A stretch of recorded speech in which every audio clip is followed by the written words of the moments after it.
Here with my colleague, Andy Davidson, founder of FiCycle. How are you, Andy? I'm great. We have only known each other like a week or two, but I feel like we're already old friends. So. I do too. I've gotten your advice on student loans for my son, and it's also, yes, I agree. So, for those of you joining who are unfamiliar, I am the founder and CEO of RoboFun, and RoboFun is a company that help children love to learn by making things digital, by making robots and learning how to code them, making uh, a computer game using either Python or Scratch, so learning coding. We work in animation. We also have developed curriculums in Minecraft where kids are think they're just playing, but they're actually learning a lot about electrical engineering and circuitry. And then they go ahead and make little objects in real life that represent what they've learned in Minecraft. We're at 102nd and Broadway. Next week is our final week of summer camp, and then we go into the fall. Two dates to remember. September 10th is our fall open house. And the following week, if I'm doing my math, 19th is the beginning of our fall semester, where we have after schools every day of the week. So Andy and I met at a math conference, at a very cool math conference. And I must admit, at first I was avoiding his table because I didn't quite know what it was all about. And then I was like, come on, go check it out. It's the third table in the room. You've checked out the other two. And I have to say, as a small business owner who has gotten an MBA on the streets of New York, not from any university, everything you were talking about was like, oh, why didn't I learn this earlier? Why wasn't this available for me in high school? So I wanted to bring you on to hear, how did you get to the place of developing this, and where is it? I know that prior to FiCycle, you have your own company with about 30 employees, Andrew Davidson and Company, where you consult with banks primarily. Is that right? Yeah, that's correct. Yeah, all sorts of financial institutions. Okay. All right. So that's gone very well. And then you decided to take on my quest without even knowing that I had it and started FiCycle about 7 years ago. That's right. Yep. Okay. So tell us how you got there and why. Sure. It's funny. You mentioned, I wish I'd learned this in high school. And like the other phrase that comes up from high school students is, when will I ever learn this? When will I ever use this? And like part of what we're trying to do is just bring those two things together. Give something that later in life you wish you had known, but also in high school you would be able to tell people, well, the reason you're learning this is because, well, you don't even have to tell them why. The students know why they're learning finance. But so the journey sort of started with the fact that I had my own company doing financial analysis. We analyze mortgages and mortgage-backed securities and provide software and other tools to financial institutions. But, friends and relatives said, oh, you're in the finance business. Can I ask you a question? And so what are the usual questions people ask? Well, now they ask like, oh, should I invest in Bitcoin? Or which Bitcoin should I invest in? Or, oh, my uncle recommended a stock. Do you think I should buy that stock? They might even ask, are interest rates going up or down? But no one ever really asked me the questions that I think they should be asking, which are questions like, how much do I need to save for retirement? Or if I'm buying a house, how should I finance that? Or does it even make sense for me to buy a house? So people are focused on little financial games rather than sort of the big financial picture. And then what I realized was there was just sort of a gap between what I learned in business school when I studied finance and think about finance for companies, and then what people think about for personal finance. And they actually should be very closely connected to each other. And so the idea was like, well, how can we start to get the financial principles that people should know, into their thought process? And it just seemed to me that high school was a good place for that to happen. So what we did was we developed a course for high school students built around financial principles. And as we were building those financial principles, we realized that those were also extremely closely related to, if not exactly the same, as the math people should be learning in high school, particularly sort of roughly at the level of Algebra 2. But sort of high school mathematics and personal finance are extremely closely connected. And so we said, if we can build a math class that students want to take because it's about something that they know how they're going to use it, and help them with skills they need throughout their lives, that's going to be a great benefit to a lot of people. So would you say that you aren't going to get the question, why the heck am I learning this? Because it's going to be so clear to kids, oh, I'm about to get a student loan, or, oh, I sort of want to get a credit card, should I? And so they would be motivated before you even have that question of why the heck am I learning this? Yeah, so students never ask that question in this class. Yay! Right, it never comes up. And so the other interesting thing is that because we call it a math class, when you go and say, oh, today we're going to learn about logarithms, the students might groan a little bit, but they are fine with that because they know they're taking a math class. And so if you did the same financial training in a non-math class, let's say you did a social studies class, and you said, oh, today we're going to do logarithms, you might get a revolt on your hand. But we've tied the math and the finance so closely together, and it's presented to the students, well, this is your math class, so they know there's going to be math involved, that even the math goes down easier when you're doing it this way. So it's a little like a spoonful of sugar. Exactly. Yep. Right. So how, so FiCycle has existed for 7 years. How did you develop the curriculum for this, and how have you tested it, and where is it being used now? Yeah, so we spent, a year or two just sort of looking at what was being taught currently in high schools, both in, actually in 3 things, in math, in personal finance, and then there's some like business math or financial algebra courses that existed. We want to make sure that we were doing something, new. If there was something that was already good, we would have, just said, let's try and make that work. And so you sort of did a literature search, or like, is anybody doing what you're trying to do out there? So there's pieces of it, there's a lot of pieces of it. Right. And, what we found out is, well, most financial literacy is actually taught in social studies courses, not in math courses. A lot of math courses include some of our material, like they include compound interest, continuous compounding, but they don't create an overall financial theoretical framework for that. And then a lot of teachers use what I think some people now call Pinterest-based course development, right? So there's so many materials out on the web that people just pick and choose among those things. But these teachers are not financial experts or experts at curriculum. So we spoke to a lot of people. We hired a person, Phil Deturi, who has a PhD in math education, was both a teacher at a high school and also a teacher at a teacher's college. And he really helped refine that curriculum. We took our basic ideas and then we turned it into curriculum. Then we found a few schools by sort of word of mouth, mostly in the New York City area. And we, tested and refined the curriculum. And now we're in about 12 different states, and, thousands of students have been helped by the program. And turns out that we've been in public schools, private schools, religious schools, charter schools. We've tried to create a very flexible program.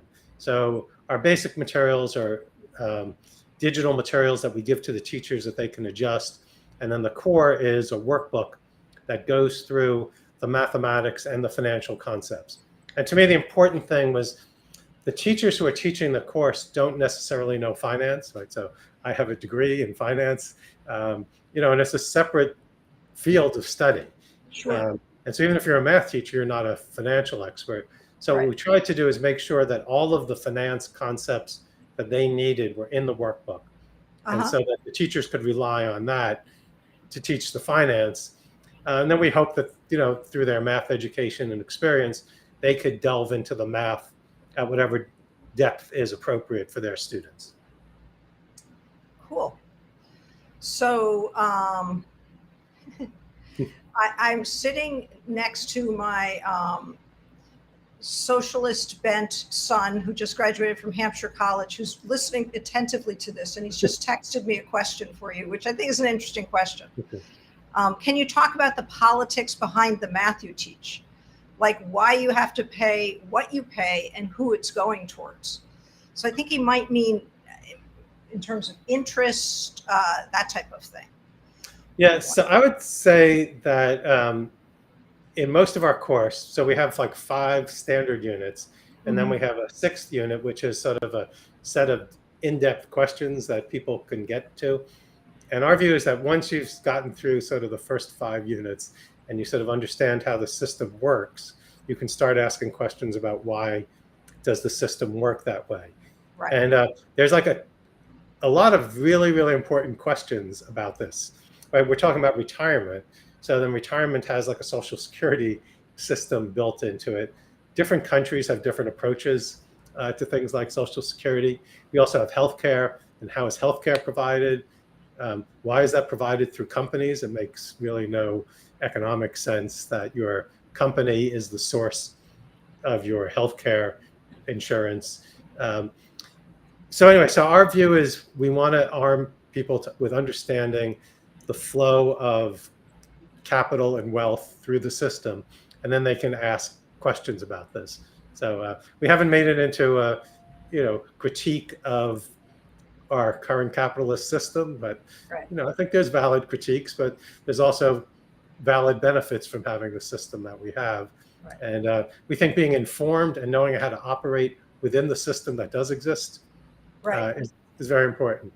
Right. Yeah, so my oldest kid was working in a restaurant this past year, and they wanted to turn it into a socialist enterprise where everyone shared tips, and went to the other servers and said, "Oh, we're going to start sharing our tips."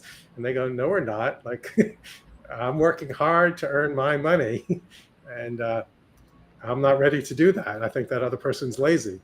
So anyway, so on the other hand, I think there are some, I'm very in favor of cooperatives and other forms of ownership that don't separate the workers from the ownership of the means of production. But on the other hand, we live in a capitalist society. We are responsible largely for our own well-being over our lifetime. And really, that's what we want the course to do, is to help people really understand 2 main financial concepts. As I think I said before, it goes sort of beyond, checking accounts and budgeting, really Right. to 2 concepts of how do you transfer your wealth across time. Okay. So how do you take your wealth that you have now and make it available to you later in life for retirement or Right. for some other purpose, or the Right. reverse. Let's say your son, if he's considering going to more school, how do you take wealth that you're going to have later and use it to consume education now, which Right. presumably is going to increase your wealth later on. So that's one concept, transferring wealth across time. And then the second is managing uncertainty. We don't know what job we're going to get. We don't know how well investments are going to do. We don't know if there's going to be a flood or an earthquake. How do we measure and manage that uncertainty that comes along with life? For school teachers, it's a lot different. Like, my parents were all school teachers. And, if you have a school teacher, it's very long-term employment. It comes with healthcare benefits. It comes with retirement benefits. And so teachers, to a large extent, are shielded from many of the financial risks that other people have. So anyway, so it's like an ironic thing, because they're the ones that you want to teach this. That's right. And So some sense they, more and more of the risk is being shifted to everyone, including teachers. But to some extent, they've been more shielded from financial risk than most other occupations. Yes.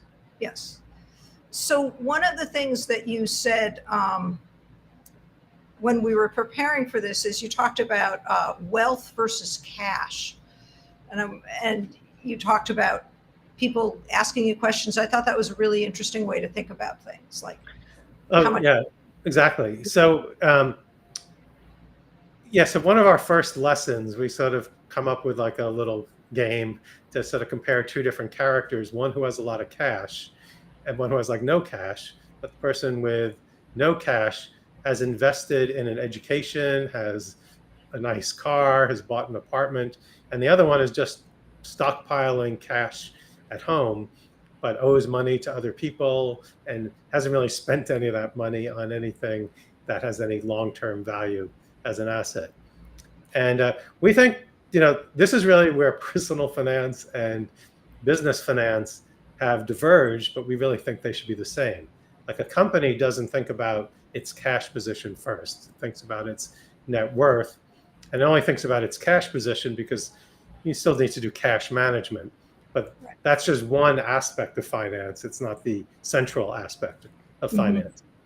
And so we think getting people to start understanding their assets, both physical and personal assets like their education and skills, and liabilities that they face, money they've borrowed or things they owe to other people, is really sort of the first step in starting to think like a financial institution and recognize that they are a financial institution and that they need to be managing their wealth over time, not just their cash. Obviously, you need to have cash or credit to engage in transactions, but your cash or your credit is not your wealth.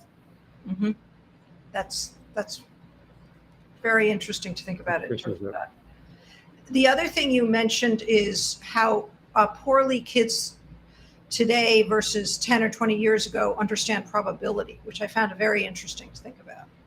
Yeah, so maybe I should sort of step back and sort of describe a little bit more about the course. So like I said, the course is built around those two principles that I described, that of transferring wealth across time. Now we understand what wealth is, and managing uncertainty. And each of those is really naturally tied to a variety of mathematics concepts. And so like even understanding wealth is really about understanding what equality means, right? So normally we think like, the starting of algebra is to start thinking about an equation has two different sides, two different expressions, and you're saying that those two expressions are always the same, right? And that equal sign doesn't mean 3 + 5 equals plug in the answer. It's a statement of a relationship.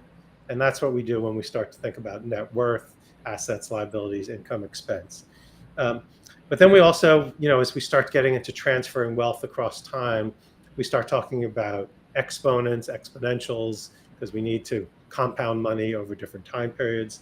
Then we talk about debt. We talk about series and sequences, which is several different payments over time that might be growing or shrinking. But then when we start getting into risk, we need to start talking about probability. And some basic things like if you roll a dice, what's the probability of getting a 5? And I think most people say, okay, there's 6 different sides of a dice, so it's 1/6. Then you say, okay, well, what happens if you roll 2 dice? What's the chance of rolling 2 5s? Say, okay, well, I don't know. So it turns out that when we give a multiple choice test, here's some more probability, with 4 different answers, we think if no one had any clue, that each answer would get roughly 25% of the answers. Right. Well, it turns out that the correct answer, which is 1/36, right, gets less than 25% of the answers. So it's not only do people not know the answer, they have the wrong idea about this. Yeah, I would say 1/3 probably comes up more often than 1/32, or sometimes it's the same 1/6. And as I mentioned to you, my sort of theory behind this is that, in the last 20 years or so, kids don't play games with dice anymore. Like I grew up playing backgammon or other games. Almost every game had a dice, and that would be how many steps you would take. And you'd start to get an idea of, getting 2 6s is very unlikely, no matter how much you want it, relative to getting a 7, for example, which you get frequently. Um, but they don't play games with dice, and so they don't have the same intuition about probability. Instead, you're playing video games, which my understanding is do have probability built into them, but it's hidden behind the scenes, and you're not really dealing with, this whole idea of are two events independent or dependent on each other. Mm-hmm. It's really, really interesting. So Andy was nice enough to give me the textbook, which I'm just about to start diving into. And I'm really excited, I have to say, because I think that one of the things you had said earlier that sort of sparked an interest is that in the development of your materials, you're not trying to tell kids what to do, but sort of how to do different things. Yeah, and so go even beyond that. Like I say, a lot of people say, "Oh, do you teach them how to use a checkbook?" And I'm saying, like, I don't know. Do you know anyone like under 25? Because most of them don't have a checkbook. Right. In fact, the only thing I can find most people under 25 use a checkbook for is if they have a landlord who's over 50, and then the landlord wants them to send them a check. Right. So that's what they use checks for.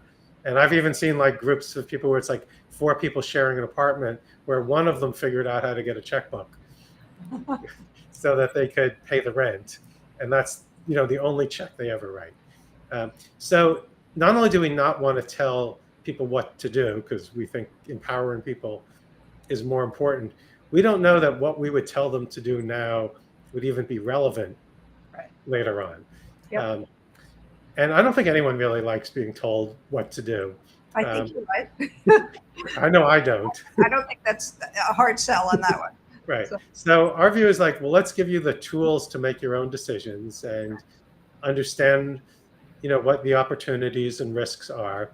And this is why we think math is very important to this, is that a lot of financial instruments and financial products are designed to seem better than they really are. Right. And it's important for you to do some math to figure out if that thing really is what you thought it was.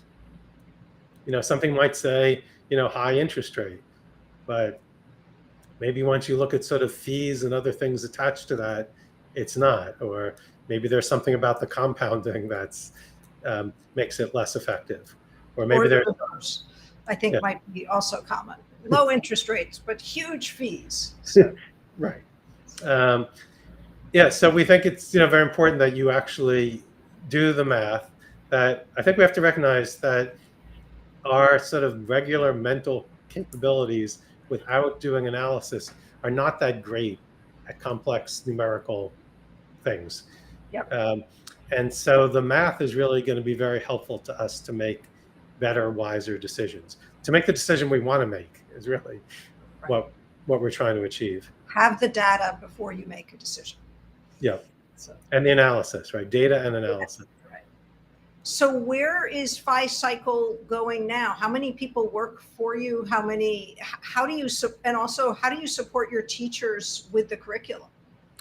Sure. So we currently have 3 full-time employees, and then I support as I can. Sure. The main support comes in the form of like the workbooks that I described, and then other digital materials that we provide to our teachers.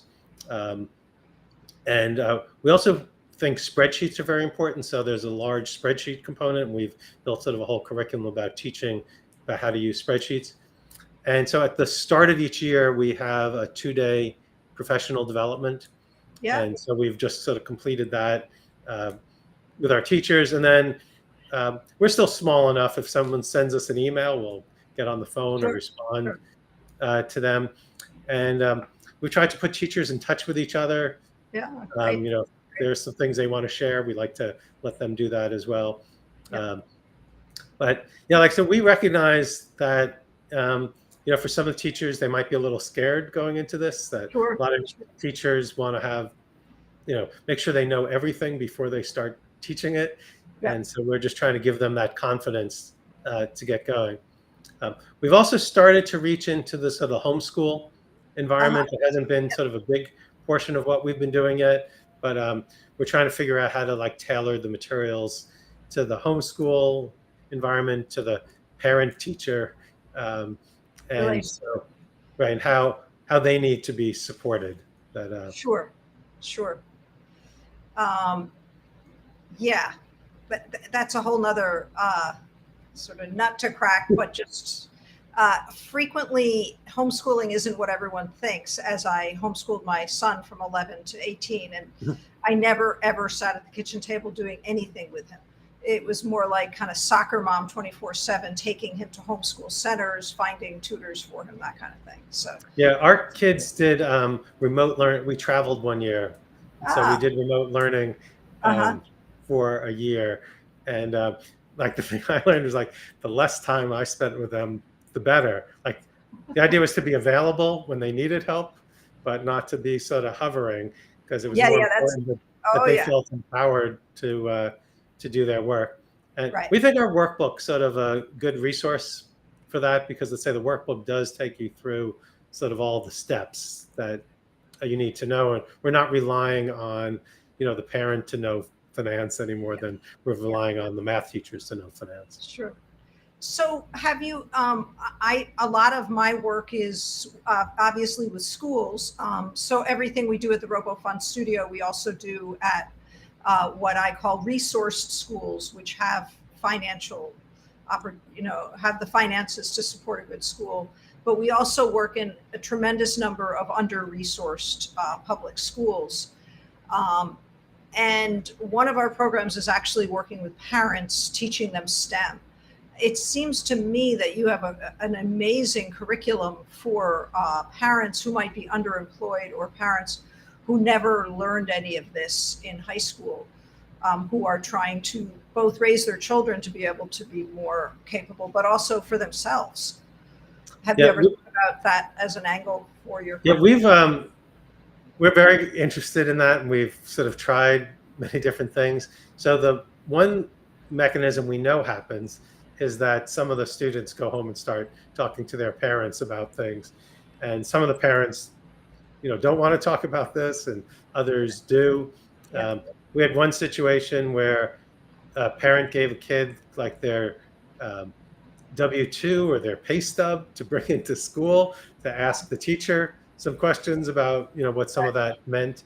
Um, and then we've tried to do things like a once or twice a year program for the parents, but especially the last few years, the schools have just been overwhelmed with so Yeah, many yeah, other things that getting those things scheduled just hasn't happened. But sure. we But we'd be very eager to do that. We think it's important to help the parents as well as the students. sure, we should have a further conversation, because in my mind's going, oh, you could do this and you could do this. Yes. Yeah. I think you could do the same thing for small business owners, because I think many small business owners like me, I figured it out, and and I have great financial advisors.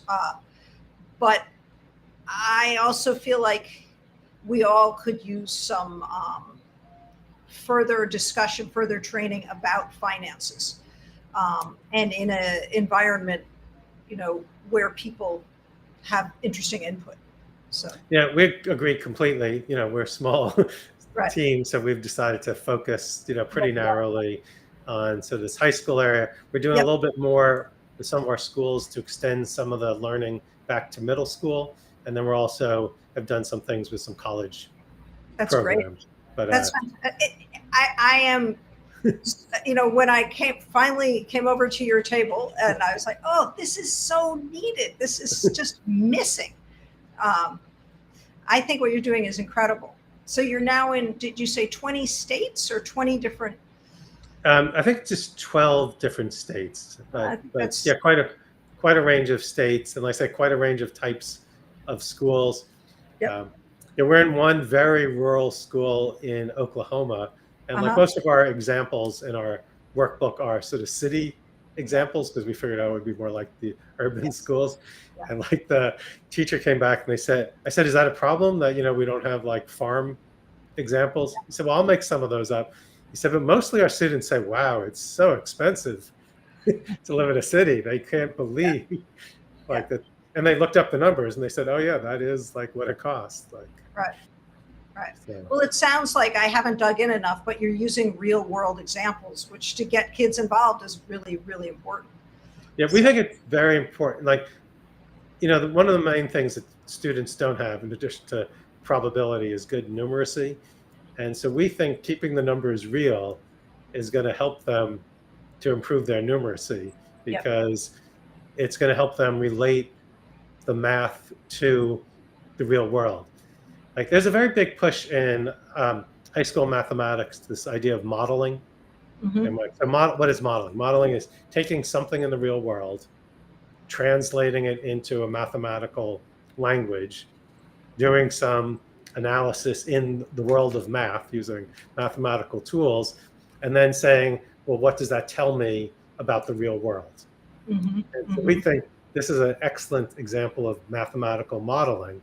Yeah. And if we want to do that, we should keep it correct. We shouldn't say you're building 1 billion widgets, and you're selling it to 37 planets, right? It's like, right. And then immediately, me as a kid in the class, I'm like, oh, this is, you exit. Your mind exits at that moment when it's so. Because it's a made up problem, right? That was exactly. not a real problem. Yep. That this was just a trick problem to teach you some math, not yes. a real problem that we need to help figure you out with your life. Right, exactly. Yeah. So we're gonna close in a minute. We have some audience members. If anyone has a question, please jump in. But I'm gonna ask you one while we're waiting, which is quite simple, but I think it's really helpful. When you use the word numeracy, how would you define that when you say people think the kids need to improve their numeracy? So, it's almost the same as this modeling idea. They need to understand what a number is, and what's a big number, what's a small number. Okay. Like when we start the course at the beginning of the year, if we say you're paying 5% interest on $1,000, most of the students will take out a calculator. Right. So, and then like my view is like, if you can get the answer with a calculator, you should have just been able to get the answer yourself. But, a couple of weeks into the class, where if they've been doing a variety of these problems, they'll say, oh, yeah, I know that, that's $50. And if they came up with like $50,000 or 5 cents, they would say like, well, that doesn't make any sense. Like a 5% of $1,000 can't be more than 1,000. It can't be nothing. And so to me, that's what numeracy is. It's looking at numbers and the numbers to mean something to you. And another way that I see it, the numbers mean something to you, but that you have an intuitive sense when things are right or wrong with numbers. I used to have an employee, shout out to Kelly, who, I'm doing 1,000 things, and she would show me something and I would look and I'd say, something's wrong. I don't know how you got from here to here, or I don't know what the our client wants, but those numbers aren't quite right. And she came to me a couple times and said, I don't know how you know that, but you're always right when you say something. And it's like, well, you run a company for 24 years, you play with but right. To me, roughly what like your average billing is to a client. Right. And if it's 1,000 times more than that, it's then I would not say something's wrong. But if they're paying, no, I'm kidding. But yeah. So well, on the invoice, you don't want to be embarrassed when you send out the invoice. That's true. That's true. Definitely. So and I don't want to, I want to do what is right. So this has been incredibly enjoyable. And another topic that I think you probably know a ton about, which would be really interesting, is sort of the history of money. Like how did we get to the systems we have now? And we definitely don't have time for that now, but I'm curious, is that something that interests you, that you think about?